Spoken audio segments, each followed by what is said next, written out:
listening to I'm So Vain with Josh Carmichael, only on LA Talk Radio.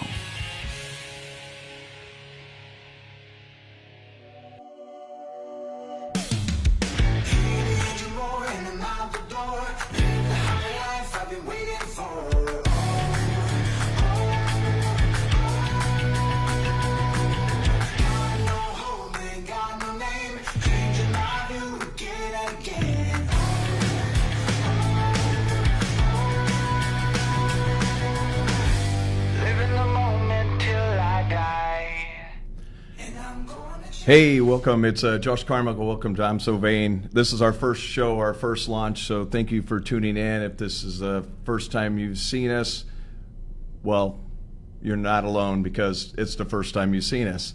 So here we go. Before we get started, before I introduce my first guest, you can see I'm sitting alone. There's no one here.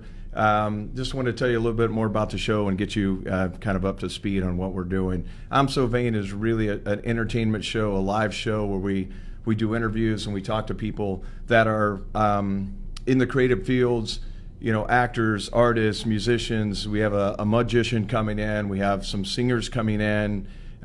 Just people that are inspirational and motivational, so that we show you the audience, or we share with you the audience, like all of us. If you have a dream, you can reach it, you can obtain it. We're going to hopefully give you some pointers and some tips and give you a background of like how we got started before, where we come from and how we got started and how we got to where we are today. And just share like a plethora of information and skill set and dreams and goals. And so that's the premise and the purpose of the show. I myself, you'll get to know me a little bit through this process, and you'll see where I came from. And I'm from Kansas, from Dodge City, Kansas, which, by the way, I want to, it's a great time to just put out a little promo for one of our sponsors. These guys are really cool. They say, this is gin, by the way. The Boot Hill Distillery in Dodge City, Kansas, my hometown where I came from. We got a bunch more of this, but they sent us some bottles and wanted to help promote the show, and they've been really generous in sending some products. So sponsors are always welcome. We like that. We have some hat sponsors. We have some clothing sponsors. Anything's really. I like hats, obviously. Dallas Cowboys fan, but the Boot Hill Distillery is boothilldistillery.com. You can check that out online. You have to be 21 to go online or to click in to see their products. Obviously, it's an alcohol company or spirits company. So check them out, boothilldistillery.com.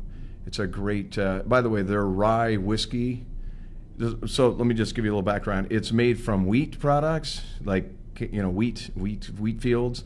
And so they're rye, it's like a rye whiskey, but they're all made from the distillery from wheat, fermented wheat, whatever. I'm not sure of the whole process, but the whiskey, one of the best I've ever had. And the vodka's pretty good too. The gin is great as well, but the whiskey, my favorite. So check it out, boothilldistillery.com. One more time. We'll have a link on our page later. We'll show some promo pictures if you didn't get that picture. But let's get going with the show, everybody. Thanks again for tuning in. I'd like to welcome my first guest and my only guest today, but my first guest on the first show. He's a longtime buddy. I met him when I was coaching acting about 10 years ago. He was one of my first students in LA. First for him when he came back to LA and started getting back into the acting world. So he took a little hiatus from it, doing life stuff, but became a really good friend. He's a great actor, entertainer. He does some amazing impersonations that I think will hopefully come out on today's show. I'm sure he's getting nervous over there on the side. Like every actor, we get excited, we get pumped up. But Daryl, before I say his name, Daryl's also a military veteran. He's been a really good friend of mine. And when I say a really good friend, he's that true friend that calls you up in a time of need or when he feels like something's going on, and has really been there for me. So it's my pleasure to introduce Daryl Brett, an entertainer, an actor, and best friend. Come on in, buddy. Hey, what's up? Hey, man. Yeah. Welcome. Thank you. Thanks for joining us. Your headphones should be on. Check them out. Get set up. How's it going, Josh? I'm great, man. I'm great. Thanks for coming in. Thank you, man. I want to say congratulations on your first show. It's amazing. Love that you've launched this. I'm really excited for you. Well, thank you, man. I just want to say thank you for, by the way, Daryl lives in Missouri at the moment, and he flew in last night to be here with us today. So thank you for making that journey, man. That's always. Hopefully you got no sleep and you're Definitely. feeling ready to go. Had a great night. So, well, I'm going to ask you a couple of questions, but I really want you to just talk to me as we normally talk. Sure. Tell me, I think the first thing, people probably want to know, and what I like about you is, how you got started in this, and how, this Okay. Well, your career kind of happened or took off. Well, just like you, I came from the Midwest, Southeast Missouri, and I was the son of a preacher man and wonderful mom, great family. I have a sister; she has a beautiful family as well. Basically, I grew up acting first off in church plays and then school plays, and it was just like a bug that bit me. And I just couldn't let it go. How old were you when it My started? first play, I probably was 8, but even before that, we were doing skits at like 5 or 6 in church, little skits and whatnot. So, yeah, as a child, you pretend everything is magical. You will play cops and robbers, cowboys and Indians, whatever it is, and you just totally immerse yourself in that. And I never wanted to grow out of that. So, well, they say it's a child's game, or it's child's play. You're just reinventing yourself anyway, or pretending to be a character and whatnot. Absolutely. So you never let that go away. You never let that child that energy die. I couldn't. I was a musician as well. I mean, anything that was fun, magical, or got you in the spotlight, I just had to have that. I loved the effect I could have on people, and what you get from the audience as well, whether it's good, bad, and different. It's just amazing the reactions and the emotions you feel with that. So I joined up, and I only wanted to do 2 things in my life, the entire growing up, was being an actor and serving in the military. So I joined the Air Force. So you kind of did both. Yeah, I did both. I fulfilled both of those. So in the military, so you joined, 18, I'm guessing? Almost 19. Okay. 19, yeah. So when you went in the military, were you still pursuing the arts, or were you still acting? I was not at that time. Of course. It's kind of hard to do when you're in there, right? Definitely, yeah. I ended up going over. Did you read books or anything always. all the time? Always, yeah. So you kind of kept that alive? Definitely, yeah. Definitely. Always studying the craft. You have to do that. You have to study what you want to do. With the Air Force, I got stationed out here at Edwards, California, which was outside of L.A. in Lancaster, Palmdale. It was just after Desert Storm, so I did go to Desert Storm reconstitution for the cleanup. So I was over there for 7 or 8 months. And what was that like? Give us a little of that. It's a different world, totally different world. But was it shocking to see? So you went for the cleanup, so obviously a lot of damage, a lot of debris, a lot of. Yeah. Well, I was in the Air Force, so we were still, taking care of runs and whatnot. We did have a couple of scuds come at us a couple of times, which was definitely a little crazy. But it was great, man. Got a lot of experience there, life experience, saw the world, to a 19-year-old kid from Southeast Missouri. It's a big place. Yeah, it totally did. Change, the desert, the whole deal. So when I came back, I finished up my time in the Air Force. I was in for 4 years, and I stayed here in L.A. Thank you for your service, by the way. Thank you very much. Thank you for yours as well. Well, you're welcome. Josh is a fellow veteran with the Navy guys. Won't hold that against him. But I always say the Navy and the Air Force were the more intelligent forces. Nothing against the others, absolutely. but the Air Force being the top. Takes a little higher score to get into those. It seemed like, it does. But not only that, but they're more protected. I think that's really what it was, and I just want to touch on that for a minute. The Air Force, I always felt, you're less likely to go to war Right. unless you're a pilot or you're flying. That's correct. And the Navy pretty much as well, because you're protected on a boat if you're on a ship or if you're But nonetheless, on there's danger everywhere for every one of Absolutely. our guys that serve out there and gals. We appreciate Yeah. it. Thank you very much. No, absolutely, and we lost several people on the carrier, mostly from accidental stuff, but there's always risk at it. Anytime Right. you join the military, you're taking a risk regardless, and you're signing your life away to volunteer to serve and protect. So again, I don't know about you, but for me, the military changed my life, meaning it got me out of the small town. Yep. Which I think it did for you Totally. as well. Did you find that base, having traveled a little bit in the world, in the military, did that give you more to talk about or more of a depth? Oh, sure. So when you brought Absolutely. that back to the acting, did that? Absolutely. I mean, anything you do in life, you get more experience, and it helps you in life in general. But when you're talking about something like acting, where you have so many tools you have to learn with the craft to put in your toolbox, life experience, something that you're not used to, something completely different. Right. It's definitely going to add to that and let you bring things to characters. Because a lot of times with acting, you're playing make believe, you're playing a drug dealer, or you're playing, somebody that is not even close to you. Right. But maybe you have never been a soldier, and you're playing a soldier. Right. But you have to. It have does help, something. right? So it gives Totally.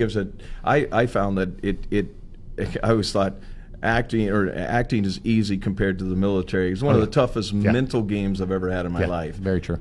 Physically, not so much. I'm pretty physical fit. You are too. When I went in, I expected more physically, but the Navy's not the most physically challenging company. But the emotional stuff, and the wordplay and all of that. And so I remember I came to LA after I was in New York for a bit. When I came to LA to really act and really study and really get into it, I said, "Wow, is this it?" Right. Because this is easy. Right. I mean, meeting casting directors and starting, learning the craft was more difficult to get to the emotional context.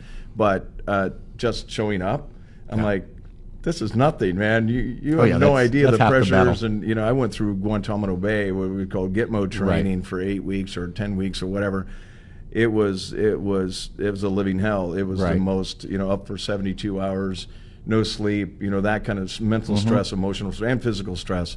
So yeah, I think it prepares you for life. Also, we talked about this briefly yesterday, I think, initiation into manhood.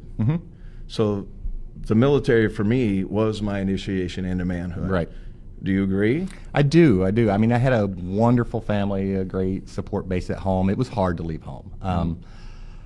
I always wanted more than the small town. I was ready to get out and see the world, but I had no idea what I didn't know. I didn't know what I didn't know. Yeah, you weren't. And so it was tough leaving. To be honest with you, I was cried like a little baby when I left mom and dad. And all my friends, but it was amazing. They say the hardest journey is that 6-7 inches between your ears. And it really is. And the military definitely turned me into a man. Yeah. Mentally, physically, the whole game. But it was great. I wouldn't trade it for anything in the world. Right. It was amazing. It It's really a great added to it, experience. so. It's not something, knowing now, I probably wouldn't redo it. Right. But then I got to go, wait a minute, but it saved my life. Yeah. It made us what we are. I didn't come from the loving childhood that you came from. I had a very, aggressive father and stuff. So it actually was an escape for me. Gotcha. So I was ready to, well, there's that saying, get the hell out of Dodge. Well, I'm from Dodge City, so it literally got the hell out of Dodge. So it was a break for me. It was really that. And I got to say that I wanted to be an actor and stuff at 16, and there was no place to go. I tried modeling, I tried doing stuff, and then when I went to the military, that's really where I got discovered. So I have to give it credit because I got discovered as a model first, and then that took me into where I wanted to be. But I wouldn't have that. I probably might be a farmer, or might be, a so welder it gave you direction in two places then. It gave you direction as a man in life, and then direction in your career. So absolutely, I'm very grateful for that. Awesome. So it was a tough. It was as you say, it was not so hard to leave, but it's hard to be around, be thrown into that world of basic training, right, and then schooling. We had 12 weeks of schooling, so the schooling for 12 weeks with complete strangers, and I'd never been around so many people in my life, and I'm like, that was a big stretch, But Right. then, like we said, or for me, it changed my life in so many ways. So Right. I'm grateful to for that. But I wanted to touch on that because we both have children, Yes. and I look at you have a son, I have two boys. That initiation into manhood today, if they don't go to the military, where do you go? Where do they get that? Well, Where does that go from? It's got to come from the parents, whether it's the mom or dad. It's got to come from them. You've got to still teach them responsibility.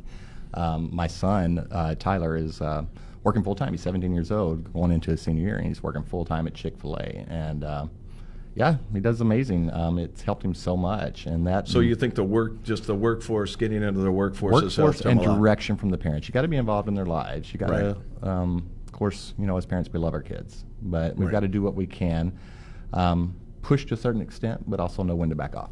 Yeah, that's a good one. So, yeah. That's a good one. Yep. Yeah. So we sometimes we like to push too much, Right. and other Exactly. times it's a passive aggressive thing. It really is. It's like, there's no rule book for that. So Right. by the way, I like what we're doing. We're covering a bunch of different subjects, Oh, yeah. and this is Yeah, a little totally. bit out of the entertainment world and a little bit away from. But this is real life, and this is what I told you I wanted to do. All of these different experiences, in the world, in the entertainment industry, no matter what part, we all have different lives. Some people are not parents, some are, some were Yeah. veterans, some are not. Everything that you go through, that's kind of the point we're getting at here, is Right. everything can add to it. You bring your own unique individual experiences to your work. So let me ask you a question for people who are just starting. If they're, let's just say they're beginning actors, which I taught a lot, which Right. you were in the classes, and I want to talk about that in a minute too. But about how we discovered one another in the classes, Right. and what that transpired to. But for people starting out, for young people that don't have a lot of life experience, what do you suggest? What are your thoughts or your opinions of where they should go? How do they get started? What's a good Sure. first lesson? Well, I'll just talk a little bit about how I got started. And in general, there is no roadmap, guys, to this business. There isn't. You kind of have to figure a lot of it out on your own, but there's a lot of resources out there. I actually believe it's easier today with all the information at your fingertips with the internet than when we started. I agree. Back in the day, when I first started, I had no clue what to do. So I actually went to some background casting. Bill Dance, I believe, is who I was with way back in the mid-'90s. So started doing some background just so I could get on set. I had acted a lot, but nothing professional at that time. So I started doing background to get on sets, learn what the whole biz is about from that aspect. Right. And eventually, I actually got my SAG card from background casting, whereas I got to audition on set for a little bit part on the movie Good Burger. A lot of you guys will remember that, the actual movie, not the series on television, but still Kenan and Kel.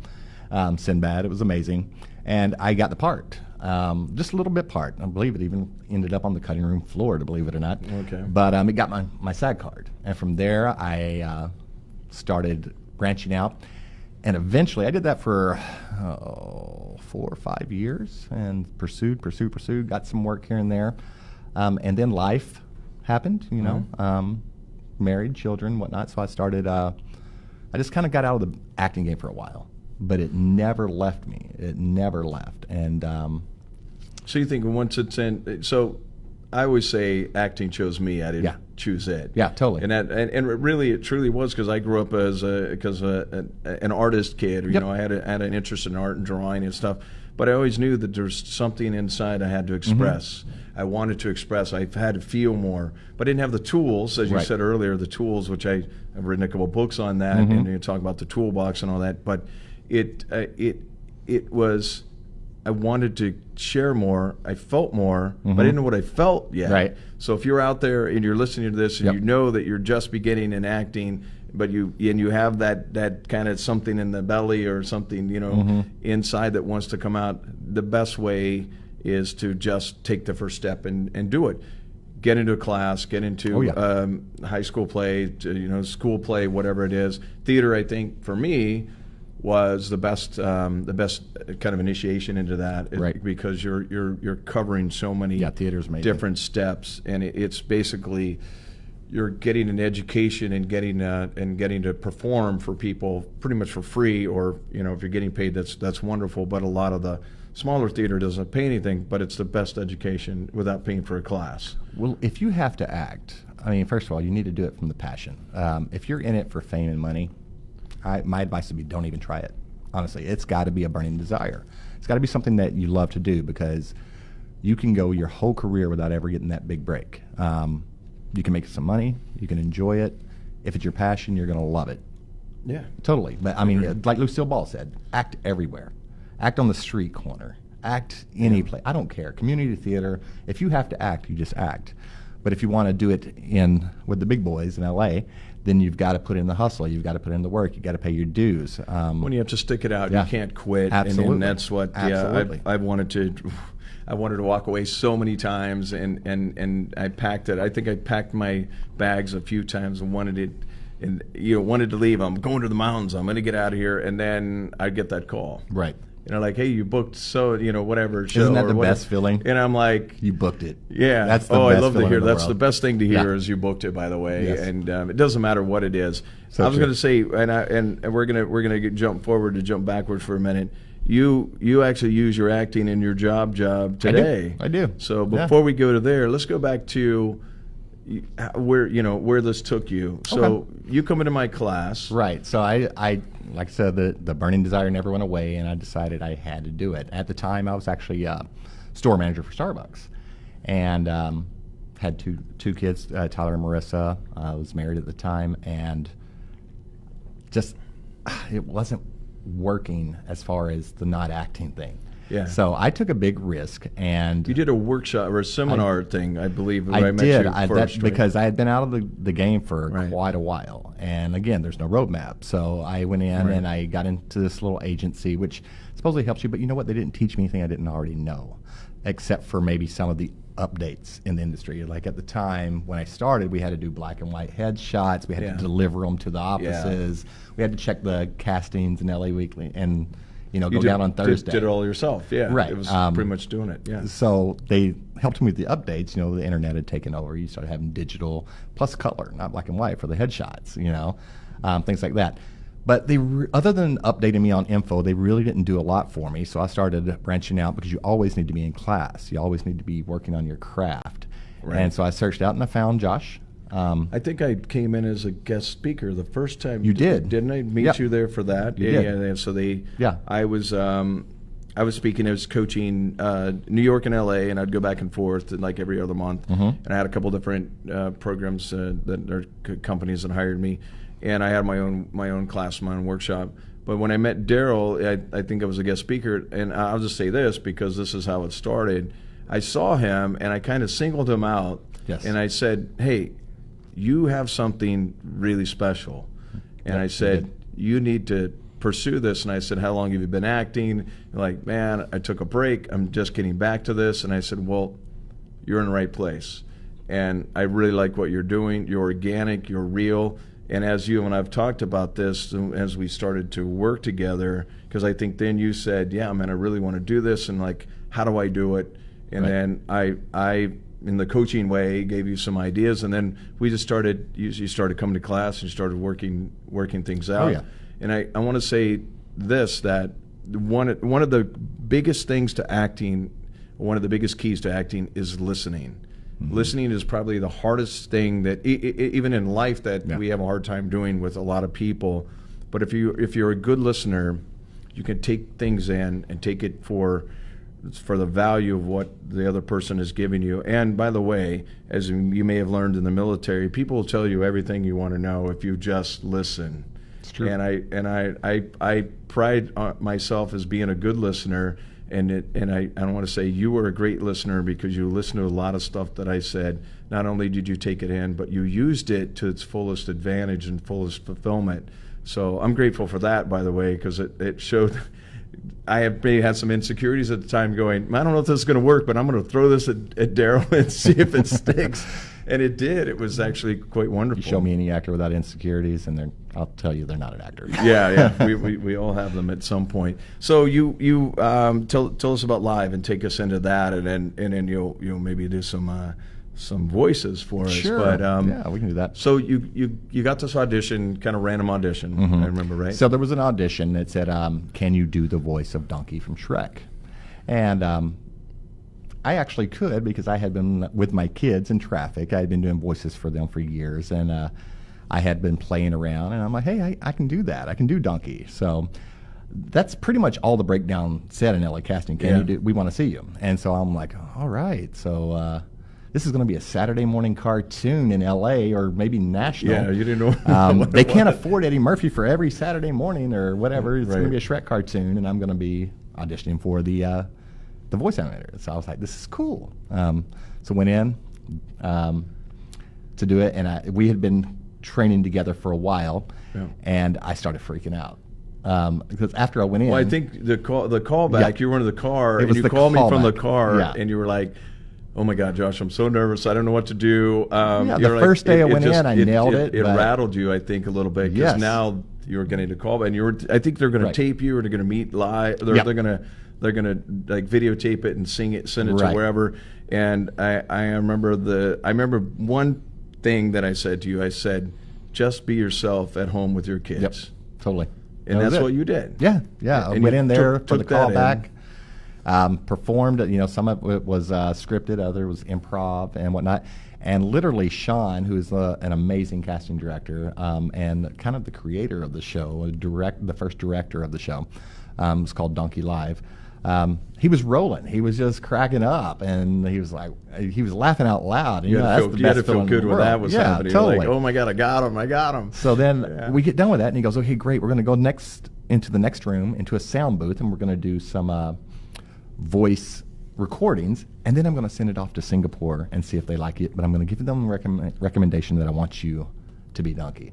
Wow. I said, Singapore? You had no idea at this point, right? Yeah, exactly. I'm thinking this is going to be a Saturday morning cartoon, I said, okay, so what is this exactly? He goes, well, you're going to be working for Resort Worlds over in Singapore doing a show called Donkey Live, where you will be Eddie Murphy's Donkey from Shrek. And it's a 1-year contract. And I'm like, wow, okay, exciting. But then again, I have my kids. I said, okay, go ahead and let's do the recording, send it off. Let me talk this over with the family. Right. And we talked it over. The kids were young, and we decided, okay, we'll go over there for 1 year. The job market wasn't great in LA or in America at that time anyway. Yep. So we ended up going over there at the end of 2010, right? I think so, Yeah, the end of 2010, I believe. I think it was 10, yeah. And so get over there, and we're doing this show with Resort Worlds, Donkey Live. It's basically digital puppetry and voiceover impersonation of Donkey animation. It's a live show where basically people would walk into a movie theater, see a big screen. They'd see Donkey on the screen, just like from the Shrek movies. It was a DreamWorks production, right? Which was cool because we actually had the DreamWorks guys over there and everything. But it was like, as you were explaining to, I never saw the show. I'm sorry, I never made it over there. It's all good. But and you ended up doing how many years there?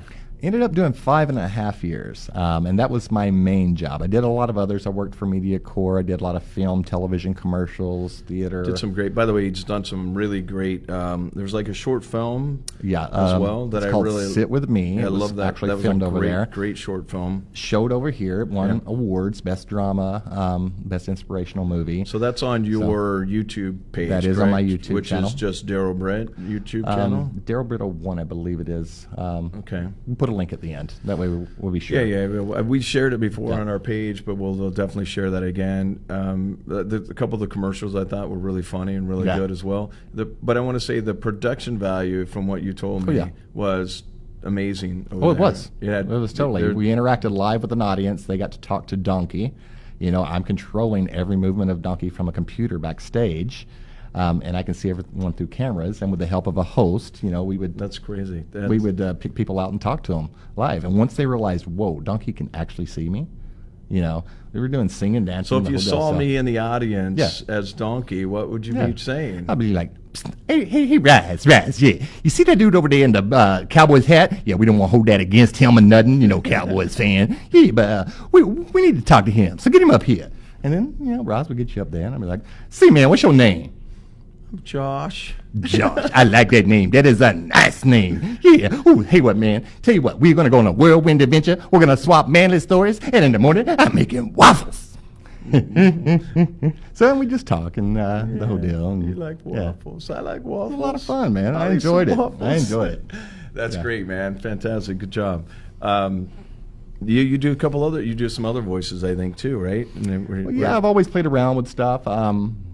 You know, I haven't had a chance to do other than Donkey for a living. But I've done all kinds of things. But what a great way you can say I made a living for almost 6 years as a voice impersonator. Totally. And had the freedom to do other projects while I was there. And it paid really well. I remember you saying you don't talk about didn't have to have the side hustle that all entertainment. No, you made a guys living and gals as an know actor. about. It was So, great. yeah. It's a wonderful experience like we talked about. But you and I have a voice that we both do from a movie called Sling Blade. Oh yeah.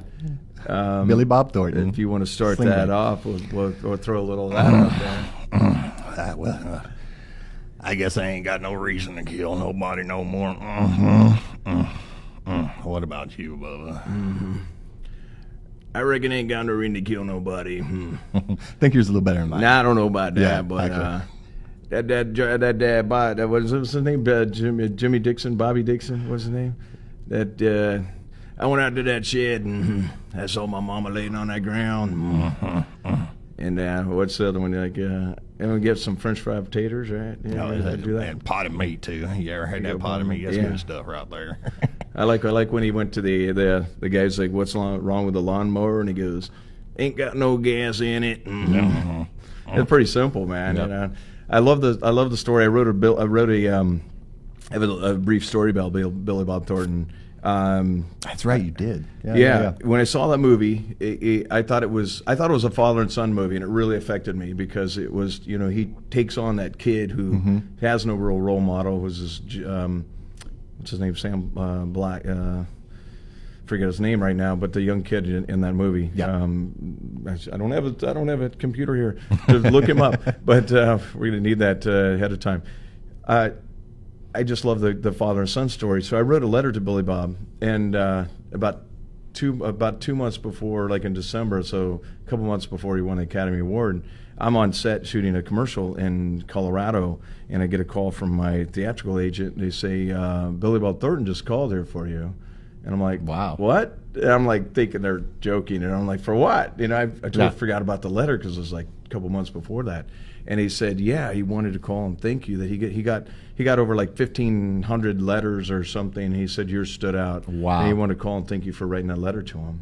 And then I met him a couple of times afterwards, and we got to talk about it. And but I was totally moved. And I'm like, wow, I wrote a letter. I was nobody. Didn't. I was doing a play and whatever. I think I invited him to my play. He didn't show up. Right. But in fact, he called and said, "Hey, man, I liked what you wrote about the letter, but I just wrote like from the heart." I said, "Man, this movie touched me. It really affected me, and it reminded me of like a father and son thing." That's such a cool experience. Really good job. But yeah, that movie was that was a great movie. If you guys don't know it, Sling Blade by Billy Bob Thornton. Great movie. Well, I just wanted to touch on Singapore changed my life, by the way. Not just because I got to act for a living for 5.5 years. It changed it good and bad. I mean, I was separated from my children. I did bring them over there for the summers, and I'd come back to go for Christmases, and we went to Hawaii, you know, and we had a Skype relationship. And that was hard. But at the same time, I met my present wife. Oh, yeah. Let's talk about Liz. And she's just amazing. I mean, seriously, the most amazing woman in the world. She is a great lady. And if I would have never went there, I would have never met her. Yeah. And, dude, I'm telling you, I could not have done better. So that turned your world around a little bit. Absolutely, man. She's amazing. So it's good to have. And by the way, you know, I want to say congratulations on that. I know you've been married for a few years now, or like 5 years, 4 years, and I noticed your life or your demeanor, the way you're way happier. You know, how do I say it? You're more positive, you're more active, you're more excited about life, and you really turn your life around. Absolutely. And is a life, and which it comes down to. That's the most important thing. It really is. I mean, you Just to can be pursue happy. your passion, but you got to have a base. You got to have it grounded. You got to have that foundation. Right. I mean, as you well know, you have that now as well. I do. So, yeah, you're blessed very on much that so. point too. I'm So. very, very, yeah. It took me a while to get it as well, And I think for a lot of us guys, it does. By the way, there's a disclaimer here. As actors, you don't have to be crazy. You don't have to be nuts. You don't have to feed off and live off of drama to be an actor or to be creative. There, which I think was a part. Well, we do meet a lot of crazy. Well, people in this business. Because there's this eccentrics and there's people that are out there. But I find that I create the best, or I'm most creative, I should say, when I'm calm. I used to think that I had to create the scattered drama. Right. And I know some of you probably done that too, or are doing it now. Well, you might want to take a look at that, because is that a good mirror of who you are and what you really want to do? Because for me, I can only speak personally, it was a distraction, and it kept me from pursuing some of my dreams and some of what I wanted to do. Because of that, it was like people would steal your energy, or take away that spark or that charisma that we have as actors or as artists. And I'm just saying that you don't have to go that way. No. There's a much more peaceful Save yourself groundedness. a lot of headache and heartache. And also, you lose focus. You know what I mean? And you can't let Because life's going to happen. You begin to focus on something else or someone else, and and it's a distraction. So if you have someone that believes in you and supports you and is there no matter what, and Liz is not in the entertainment industry, although she's very talented. She's a great singer. She can sing really well. Yeah. Oh yeah, she's gorgeous. She could have been a model. She totally could have. But she's a registered nurse, and that's the route she went, and she loves what she does. And she lets me do what I do, and she supports me. So if you have someone if you're going to be involved with anyone, have someone that believes in you and supports you. Otherwise, stay single. Focus and do your thing. Well, just focus on the work and focus on yourself. I think as we've talked over the years, life in the development of oneself and the growth of oneself is constant, no matter what age you are, no matter how young you are. You're constantly growing and learning, if that's what you seek. If you don't seek that, then you'll be stuck where you are, and you'll stay where you are. Then that's okay too. It is. It's not. It's okay. We're not. There's no judgment. And by the way, I want to say this. This is a great time to put this in. There is no wrong thing to do as an actor. You can't go wrong by taking a chance. You can't go wrong by risking everything, because that's what it's all about. The more the risk, the more the reward, hopefully. But there is no guarantee in it. So it's all about choices. So make the choice of following your instinct or following your gut. And I think that's the greatest advice I ever learned, was just to trust that instinct or that gut, and don't care what other people think of you. Absolutely, and that can be one of the hardest things to ever do. Right. We all have our defenses just naturally in life. We want to always be at our best, have people see us as our best. And acting in particular, you have to strip that away. And I hate the word vulnerable. I really do. But that's what you got to do. Well, you got to open up, be truthful. What do you mean by hate it? Because it's a great place. Now, it's where you need to be. It's so funny, because I used to think I don't. Maybe this is where you're going with that. I thought vulnerability was a weakness when I first discovered it. Being vulnerable is not a weakness. It's not. I know. I realized that. It's the word for me. It's just one of those words. Coming out of the military, and I'm like, I remember my one of my first acting coaches said he got me to be vulnerable, and he said something like, that's vulnerability for you or whatever. And I felt really weak at the moment, because I didn't understand the emotional context of it. You want to be Superman. You want to be invulnerable. Yeah, and I thought, well, you got to be strong. You got to be macho, and you got to be stand up.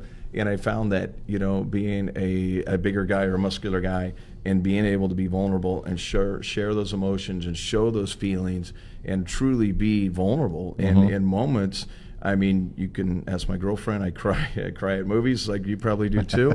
I'm sappy. I'm very sensitive. And I go, you know what? There's a strength in that. Yeah. Because when you're vulnerable, you're in touch with what? Your emotions. Your emotions. Yeah. Thank you. And you are feeling. I mean, and what is life? Life's about feeling. It's about feeling. It's about experiencing. It's about yeah, enjoying absolutely. it. Yeah. You know? We talk a lot of the same things here. We really you do. Notice that there's a common thread here that which I think we'll find, or you guys will find as we proceed with the show. And again, I wanted to say thanks, a shout out to you guys that are watching and hanging out with us.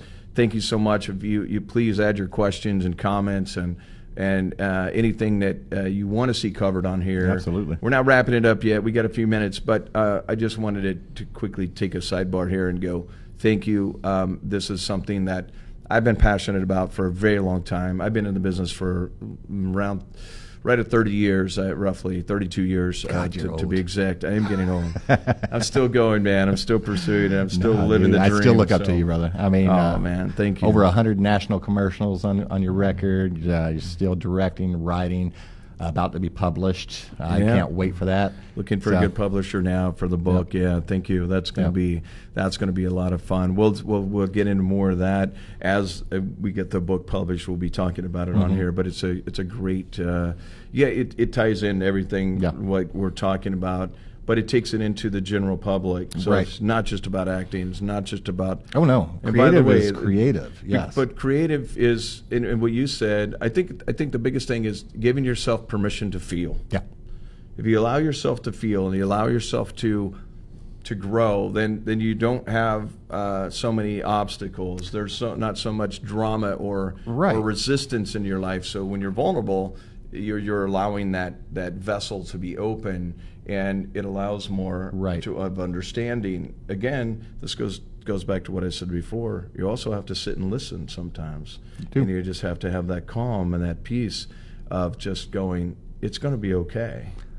Well, when you allow yourself to feel, when you allow yourself to be open, so many things can happen, great things. Something we haven't touched on yet is I actually I got published little short story in the Secret series. You know, Rhonda Byrne and The Secret. Love that series, by the way. Yeah. It was called How the Secret Changed My Life. You know, and that was from being open and feeling and just going with it. And I had written a letter to Rhonda Byrne, the author, and then her daughter calls me back. Emails me back, and then eventually we started talking, and she's like, we really loved your letter, and we're writing a book called How the Secret Changed My Life, and we would love for you to write that. I got to check that book out now, though. You told me about that. I totally forgot about that. But it's just the universe and God and whoever you subscribe to, it all goes down to being open. Yeah.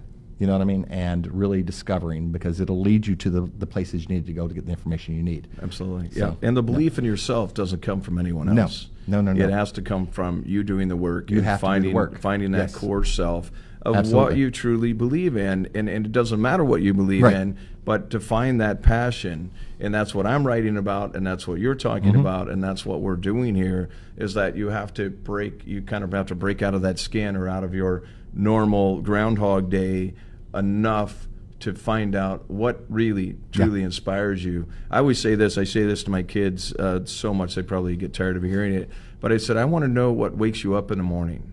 Right. What gets you up in the morning and makes you want to go to, I know they don't want to go to school, well, only one in school yet, but what gets you up in the morning and inspires you to move forward?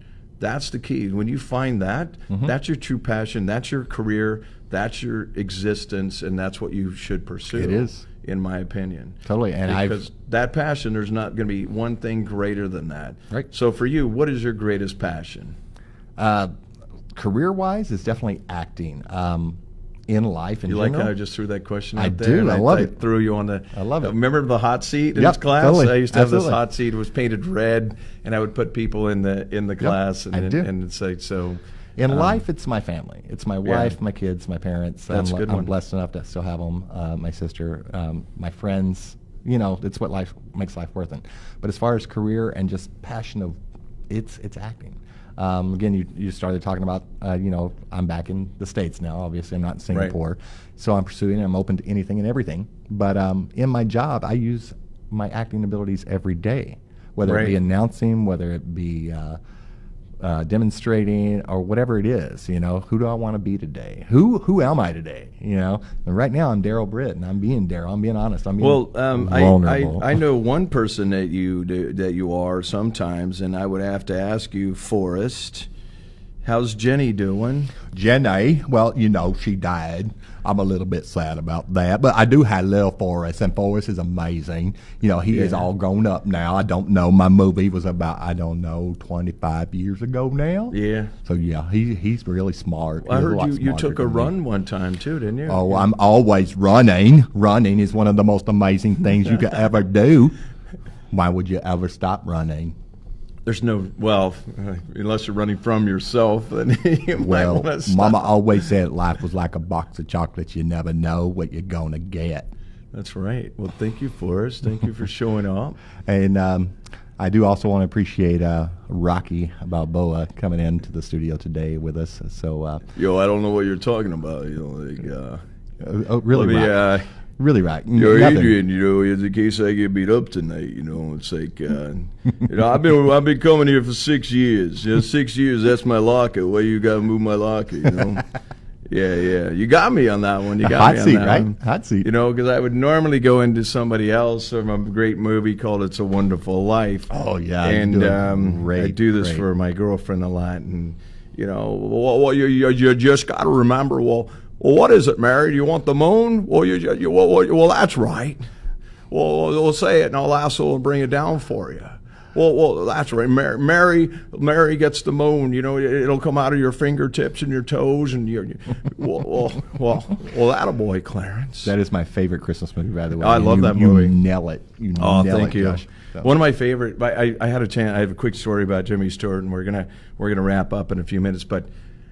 I was a security guard for many years. I had like 3 jobs when I came to L.A. I was like every other actor. I was one of those actors that I went to work here and there. It was funny because one of my first jobs when I was a bouncer several times. I used my brute. Thankfully, I didn't get beat up or have to get my face punched in very many times, but. I worked in a club called Bar One when I first came here, which was owned by Sylvester Stallone. Oh, wow. He was part owner.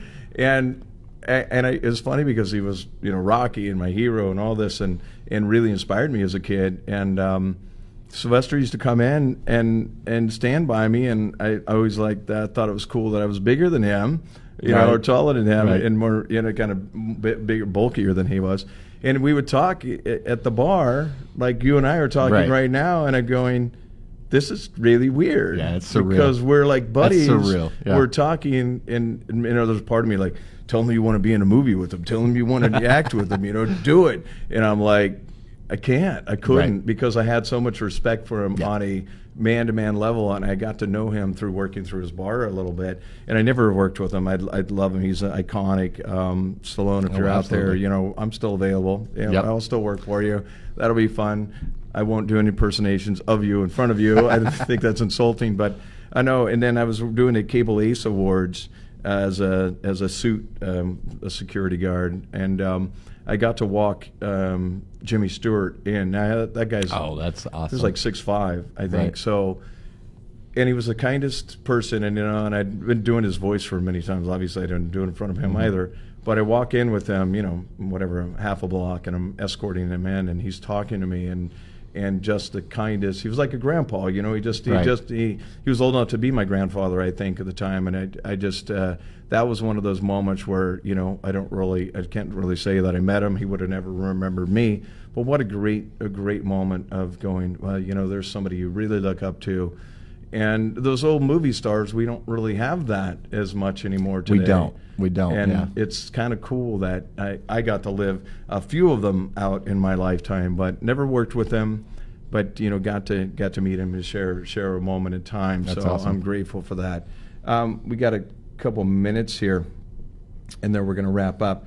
But dude, I just want to say, so grateful you came here. Thank you. Again, you're a good friend. You're a great buddy. a very talented actor and human being in this world. So Thank you very much. I'm grateful. I'm grateful for that as my puberty kicks in. The voice changes. Well, now you know the way we do that is we work through it. Hey, Hey. you know, I kept this watch up his ass for 10 years. Whoa, what was that? It's your birthright. You know, there's some voices out there. Yeah, there's a few in there. We're a little bit crazy over here, but I think I think this is our first show, so I think we're wrapping up, right, Sam? I'm getting the word. Once again, I'm so vain. Josh Carmichael, Daryl Britt's my guest today, my first guest. Thanks so Thank much you for so having me much, Daryl. Join us every Tuesday, 11 a.m. right here, LA Talk Radio. We'll be back at you next week. Thanks a lot, everybody. And where's my... You're listening to We're out. I'm So Vain with Josh Carmichael, only on LA Talk Radio.